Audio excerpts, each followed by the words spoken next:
இந்தி கூட்டணி ஒரு கால் அமைஞ்சதுன்னா 3 மாதத்துக்கு மேலே தாங்க போதில்லை. அதோட லைஃபே அவ்வளோதான். 3 மாதத்துக்கு அதுவே கவுந்துடும். மாநில கவர்மெண்ட் அவசியமே இல்லை, அதுவே கவுந்துடும். ஏன்னா அந்த அளவுக்கு ஒரு முரண்பாடு உள்ள ஒரு கூட்டணி. மம்தா பானர்ஜி, அப்புறம் அகிலேஷ் யாதவ், ஸ்டாலின், இங்கே அப்புறம் காங்கிரஸு, இந்த மாதிரி கெஜ்ரிவால். இப்போ மம்தா உள்ளே இருக்காங்களா வெளியே இருக்காங்களா தெரியல, ஆதரவு கொடுக்குறாங்களா இல்லையான்னு தெரியல.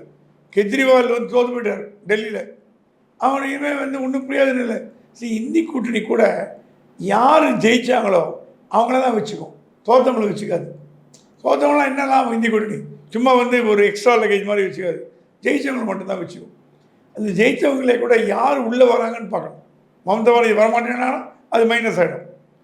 ஆனால் அவங்க சந்திரபாபு நாயுடுகிட்டையோ நிதிஷ்குமார்கிட்டயோ போகிற வாய்ப்பு இருக்குது.